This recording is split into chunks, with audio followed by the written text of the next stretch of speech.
Robotik in der Industrie. Der Podcast mit Helmut Schmidt und Robert Weber. Hallo liebe Zuhörerinnen und Zuhörer, willkommen zu einer neuen Folge des Robotik-Podcasts Robotik in der Industrie. Mein Name ist Robert Weber und mir in München zugeschaltet ist Helmut Schmidt.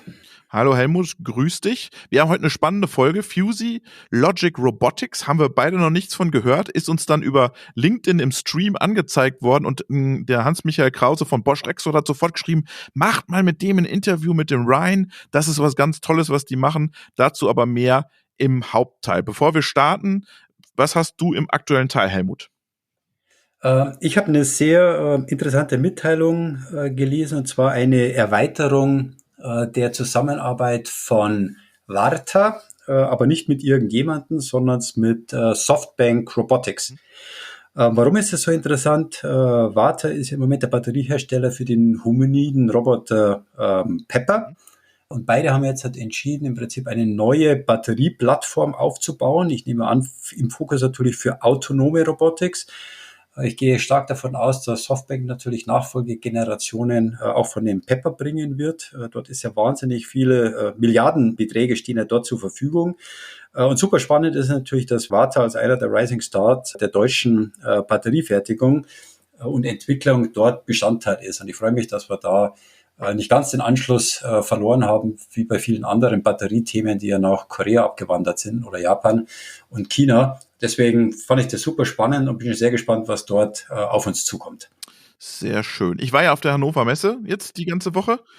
Und da gab es natürlich auch ganz viel Robotik und wir hatten ein ganz besonderes Robotik-Thema, nämlich Unboxing mit Igos. Wir hatten den Alexander Mühlens ja schon mal hier und ich habe es geschafft, seinen Roboter zum Laufen zu kriegen. War gar nicht so schwer. Nach 10 Minuten ist er gelaufen und hat geklappt. Und er hat mir noch angekündigt, dass im Herbst bringt er einen Roboter unter 3.000 € Richtung iPhone-Preis raus. Also die Igos-Leute wollen wirklich einen Roboterarm in diesen Bereich gehen und da im Low-Cost-Bereich noch weiter investieren. Also sehr spannend. Also wenn sie das bringen, muss ich wirklich sagen, ich meine, da wird es eine Schallschwelle geben, die irgendwo zwischen 1.000 und 3.000 € sein wird. Ja. Mal schauen, was Low-Cost dann wirklich ist. Aber damit geht natürlich der Weg wirklich in den Massenmarkt hinein. Hochspannend. Und mit der Konstellation der Kunststofftechnologie, wo sie Marktführer sind, kann das sehr, sehr spannend sein. Da bin ich gespannt, was dann die großen anderen, die jetzt ihre Ankündigungen wiederholt haben, wie der Schaeffler mit dem Cobot-Getriebe, der KUKA mit seiner neuen Plattform und den neuen Easy-Roboter, bin ich sehr, sehr gespannt, ob sie da überhaupt noch, wie sagt man so schön, überhaupt noch Licht am Ende des Tunnels sehen. Naja, aber spannend ist ja auch so, im Privaten wird's dann ja auch echt eine Option, ne? Also für Leute. Haushaltshilfe, Geschirrspüler einrichten, muss ich sagen, für Tausender.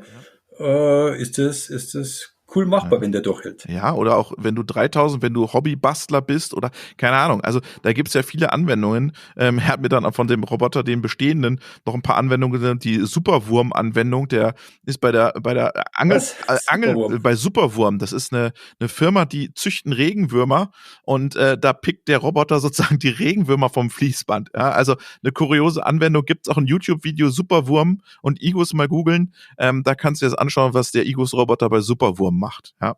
Also das ist ja cool. Unvorstellbare Anwendungsszenarien. Dann habe ich noch was im aktuellen Teil, bevor wir in den Hauptteil starten, und zwar Baubot. Hast du schon mal gehört? Baubot aus Österreich? Nee, sagt man noch gar nichts. Ist ein Construction-Roboter, sieht so ein bisschen aus, so ein kleines Fahrzeug auch mit einer Kette drauf, kann Steine heben, kann Steine transportieren, kann Steine setzen, kann schweißen, kann bohren, hat eine Kamera an Bord, außen so illuminiert und kann auch kommunizieren mit dem Umfeld, mit der Umgebung. Ich pack das mal in die Shownotes, habe ich ein Video gefunden von Baubot. Ich lade die auch mal bei uns in den Podcast an. Bauen ist ja auch eine Industrie, von daher gespannt, was Baubot da macht. Also super. Das kann super spannend sein. Ich kenne von Hilti den Jailbot. Wir haben Vergleiche gemacht, denn eins der schwierigsten Themen ist ja Überkopfschrauben, so Tunneltechnologie. Die sind eben auf diesen Jailbot gegangen und die haben einen Mitarbeiter gegenüber den Roboter laufen lassen. Du musst ja dann immer die Leiter verschieben, raufschreiben, Überkopf Bolzen setzen. Und es ist gewaltig, was dort an Geschwindigkeitsvorteil rauskommt. Und insbesondere, wenn du in Tunnel- oder Unwegbahn gegangen bist. Das Gewicht ist halt immer ein Thema. Und da scheint ja, wenn ich das richtig verstanden habe, der Baubot ein bisschen universeller zu sein. Super spannende Geschichte. Ich glaube, das sollte man tatsächlich mal versuchen, die Kollegen zu uns in den Podcast zu bekommen. Genau, kannst du mit dem Smartphone, kann der Bauarbeiter den steuern, den Baubot. Ich finde den Namen auch so schön, Baubot. Ja, das ist cool. Von daher schauen wir mal, was es da gibt und dass die uns ein bisschen mehr über den Baubot erzählen. Aber jetzt sprechen wir mit Ryan und Ryan ist einer von den Gründern von Fusey Logic Robotics und sitzt in Frankreich, ist ein französisch-amerikanisches Start-up und wir hören mal rein, was die denn vorhaben. Ryan Lober from Fusey Robotics. It's a French-American team. Can you give us some insights to Fusey Robotics? Who is Fusey Robotics? Okay, well, so it's fuzzy logic robotics, and fuzzy logic comes from a bit of our origin, but we don't actually use any fuzzy logic in our actual product. We get that question a lot especially from people from the automation background. But we are a startup that is making a software that is going to allow more people to use and adopt robotics for their flexible manufacturing. And we really make a note about the flexible aspect of that because there's a lot of really good tools out there for more standard forms of manufacturing, like mass production. And they really are great tools. I think they get a bit of a bad rap. What we want to do is bring simpler, easier to use tools to the masses of factories that simply just don't have access to robotics because one, they don't have the experts, or two, they have a production that's just not adapted to standard tools. And so we want to bring a new kind of software to the market that allows more people to adopt industrial robotics. Now, we don't exclude collaborative robotics, but we do treat them the same way. For us, the robot is a robot, and whether it's collaborative or not just means more or less safety equipment around it. And we try to make the interface for actually programming and using that robot as simple as possible. And we do that through a special digital twin technology. And we can actually control the robots in real time through the digital twin. And I think can see this on our website, a really early prototype version of what we have today. And today, the software is designed to be extended to all the varieties of use cases that we can find in industrial robotics. It's really the challenge, I think, as a startup in the domain. But without getting too further into details, I'd say that we are really trying to focus on where we can help industry advance in a very specific way and bring our brick to the overall assembly that is manufacturing. One short question is always if you have a cool and brilliant idea, and then, of course, you try to build your startup company. But before having the idea, most likely my question would be, why is it this idea? I mean, many people try to get into automation, if it's AI, cameras, grippers, robots. Why did you decide on the programming? What made you keen off that this is the game changer maybe for you and for your company? For sure. That's a great question. So unlike pretty much everybody else in our field, we started totally outside of industry. So we actually started with artists, specifically in the cinema industry, the audiovisual industry. And this, I think, was one of the key differences. This and our backgrounds with my co-founder, Antoine.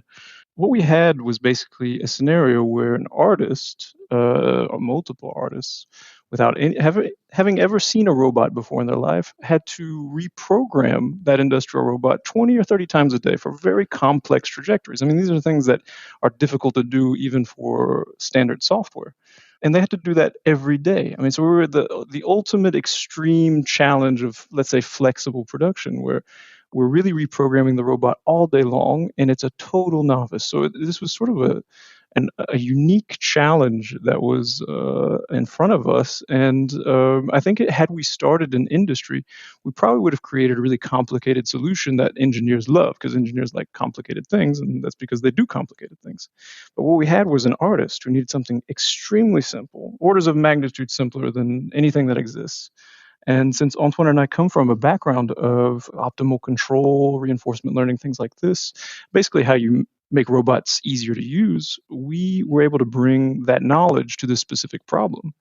And then what we created for the artist community, when the industry saw that, when specifically integrators saw that, they said, well, this can save me money, and I'll show you how we can use it. And once we started listening to manufacturing, we realized that we stumbled on really something, a new paradigm, if you will, in the way that one can interact with and program a robot. Why is an artist using a robot?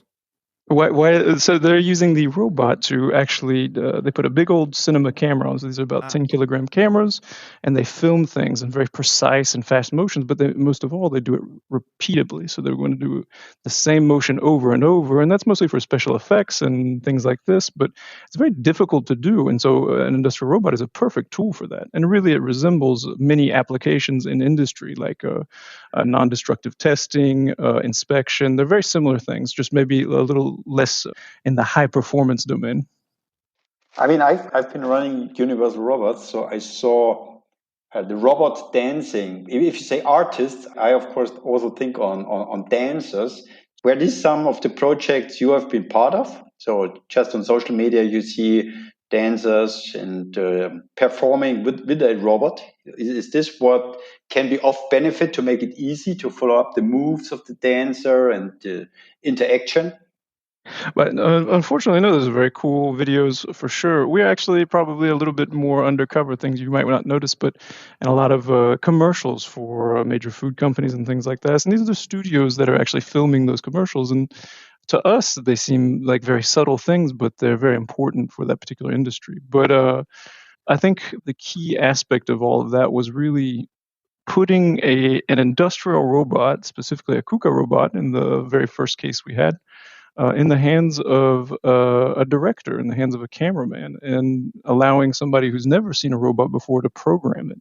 And I think that's truly where we succeeded in showing that when we change how we think about how you can interact with robots, when we give new tools to creative people, it's really amazing what they can produce. And no, we were not part of the dancing robot scenario, but those are pretty amusing, and I do appreciate them. I have a question, Ryan. You mentioned no code. I think, in my opinion, no code is a new AI.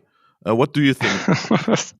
I kind of agree. Let's say that I had never really heard the expression no code until about 6 months ago, and then all of a sudden I hear it everywhere. Yes. So yeah, I agree with you on that. And I guess it is a good moniker for this sort of paradigm of making things easier, and behind the scenes, really complicated things are happening. And that's when I heard the term, I was like, hey, that is what we're doing. We didn't name it that, but that's what we're trying to do here. And I think it might be a little bit of a buzzword now, but I think there's something to it. And I think there's a lot to be said around no code, but the same way there is about AI, there's still a lot of challenges. I think people are saying the word no code and thinks that is some sort of solution or some sort of ends as a word, but in reality, it's just describing the diversity of interfaces that are being developed for, well, let's say robotics, so we'll stick to the domain, that are allowing new people, less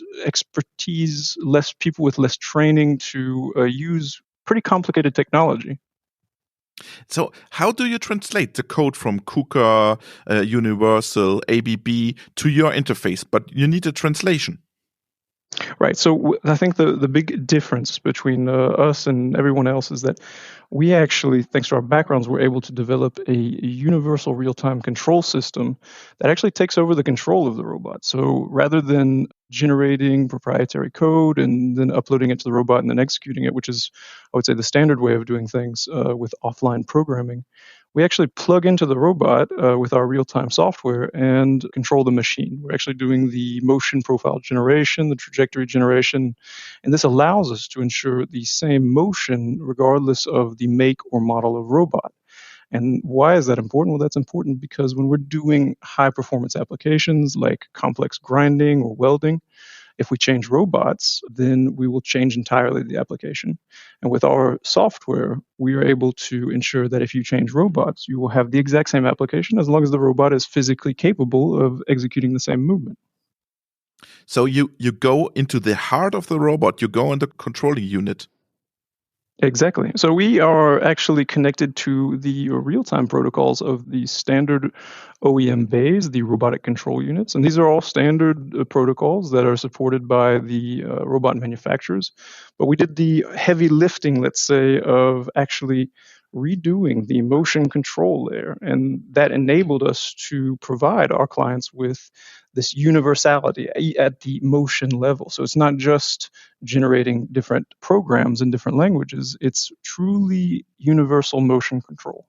You mentioned you're working in real times. I mean, there are companies like Real Time Robotics, Ready Robotics, Germany Wandelbots, who always try to do very similar. Where is for our customers understanding a difference or the differentiator or your big USP against some of these? And then to be more precise on a project, how to use it on a, for example, welding, grinding, machine tending application to really say, wow, this is so cool because you saved integration time, programming time, whatsoever, to explain a little bit how to really work. To say it's easy, that's the one part, but maybe it's also easy to explain to our audience how easy it really is. Yeah, of course. So with respect to the real-time aspect, I think the single answer to that is basically there are multiple levels of what people would call real-time control.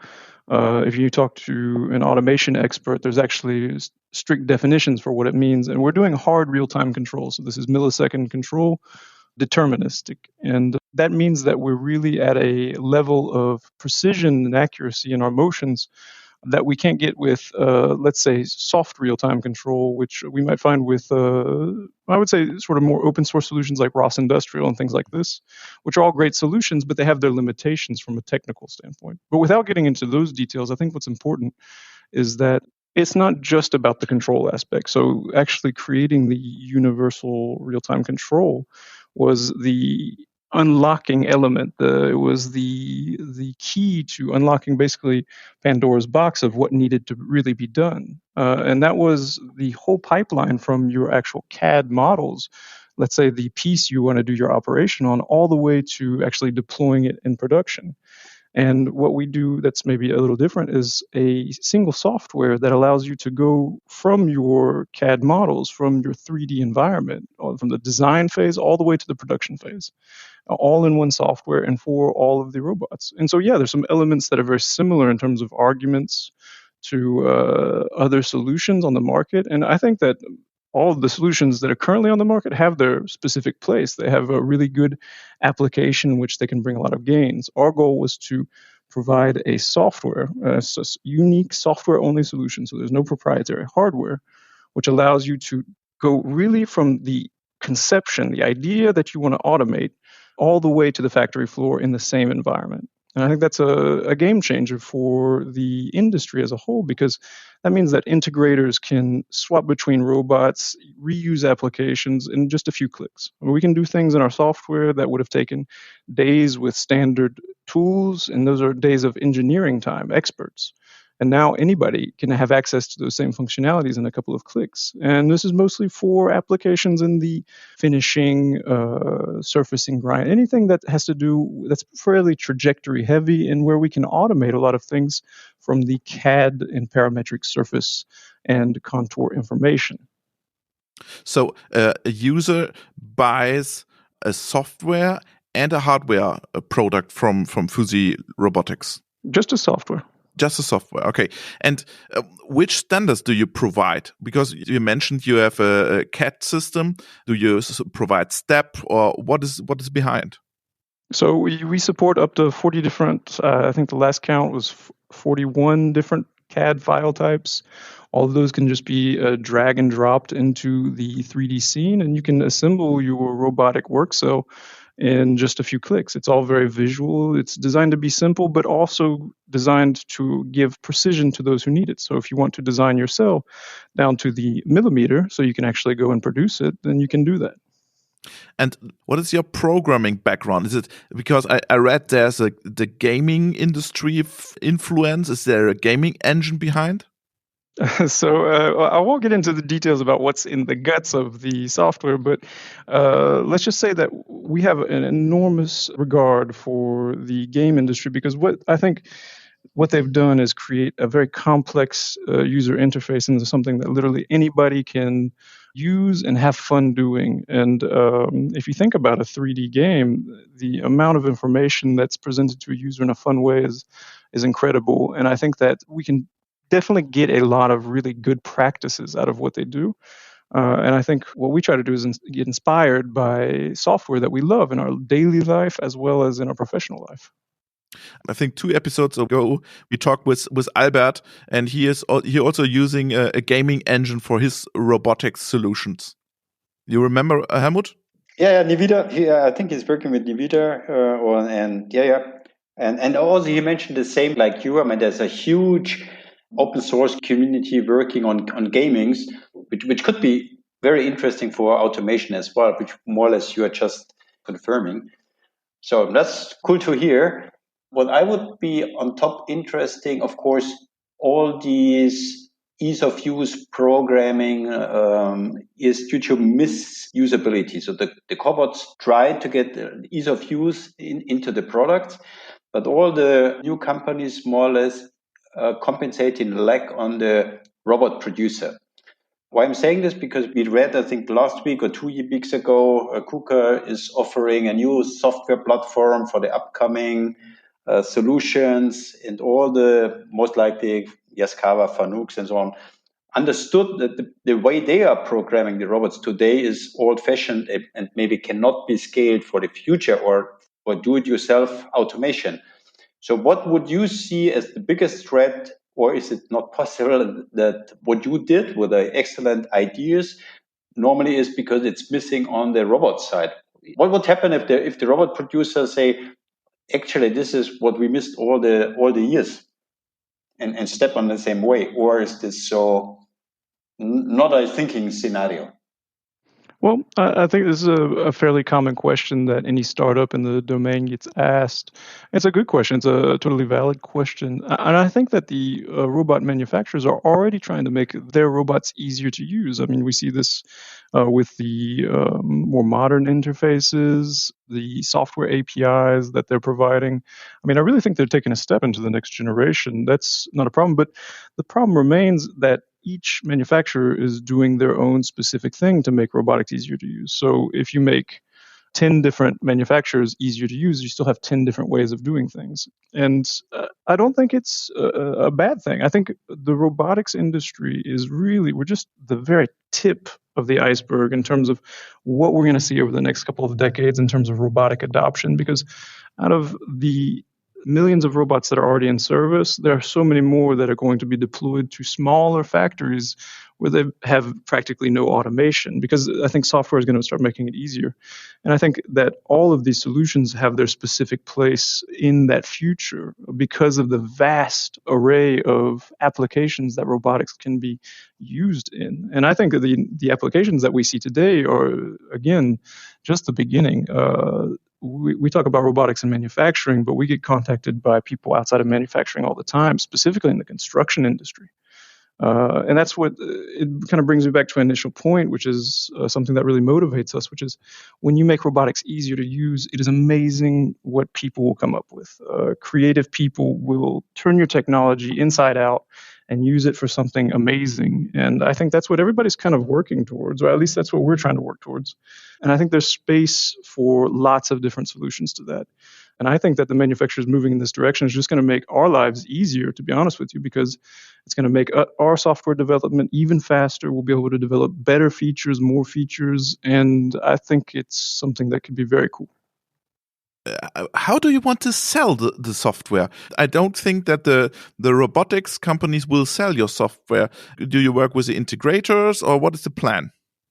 Well, yeah, we want to keep the existing stakeholders in the fold and actually accelerate them. So we designed our software, I would say, hand in hand with integrators. We listen to what their common problems are. We listen to the end users as well, what their common problems were. And what it all boiled down to was delivering projects more quickly, having better, more universal tools for simpler projects. Again, we're not trying to replace the complicated tools for complicated projects. I mean, if you're trying to develop a line of 100 robots doing very complex and synchronized tasks, Fuzzy logic robotics simply doesn't have the tool for you because those tools already exist. What we've got is a tool that's going to make developing robotic cells easier, more versatile, and allow end users to be autonomous on those cells. So that way the integrator doesn't have to continue to provide service that costs them a lot of money. The end user will be autonomous on their machine, be using the same environment as the integrator, and the integrator can capitalize on investment that they've made in design and developing unique robotic solutions to common applications.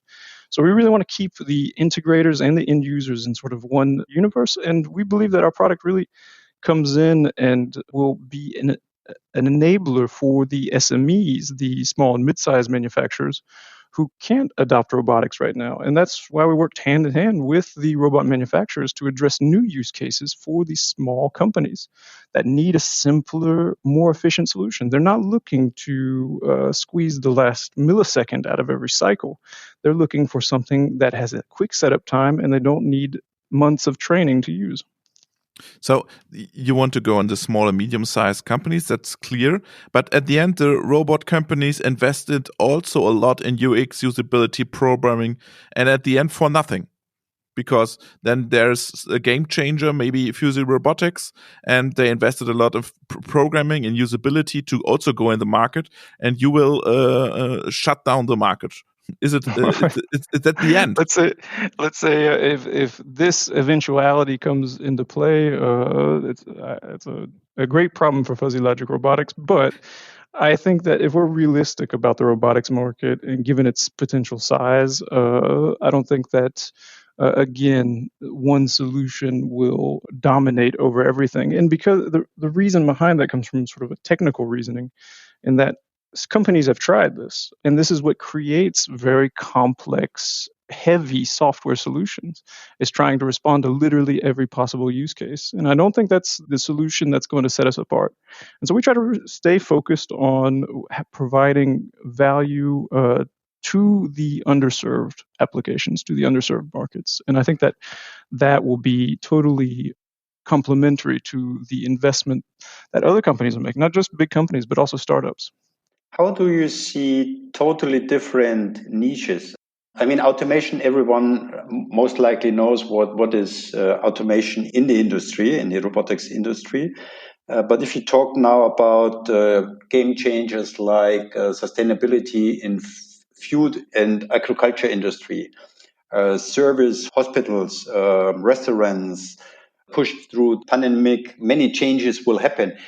Will this maybe not even be a much bigger market for these kind of products to make easy project like cooking kitchen or raspberry creping robots or seed robots or whatever? So outside of the industry, so the service, agriculture, pharmacy, medicine, elderly people, don't you see that this could be maybe not even bigger impact, because these people definitely do not have any experience in handling or programming a robot at all?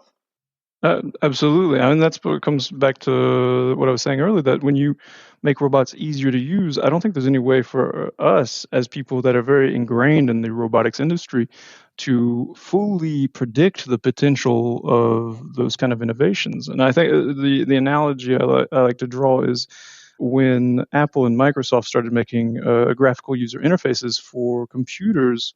I don't think any of them could have ever predicted the kind of radical transformation that would have on society as a whole. And in the same way, I think that by making technology like robotics easier to use, in the same way that making 3D printers easier to use, all these things, this democratization of what was once high technology, it's an unpredictable. I think that's where the concept of a disruption is something that you can't predict. That's why it's a disruption.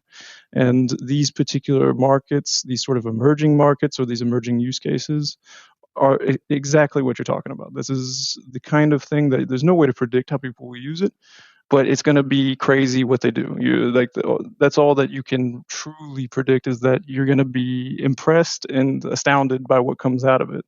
And I think everybody's sort of aligned on that, but no one will go so far as to predict what the market size of automated kitchens are, because it's so radical of an idea. But I think it will come.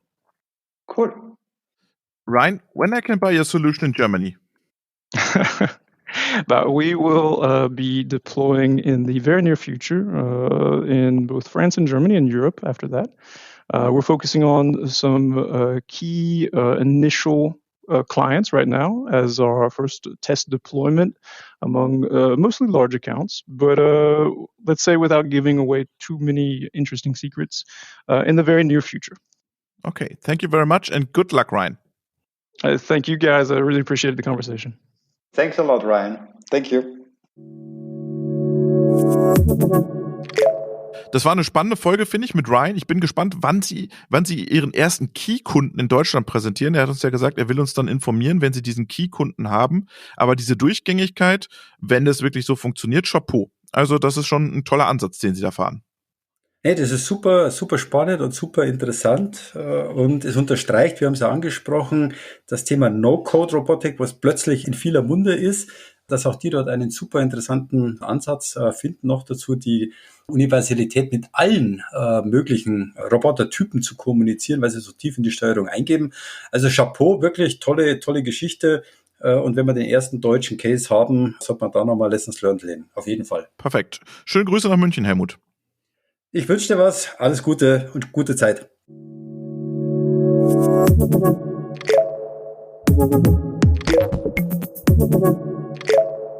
Thank you.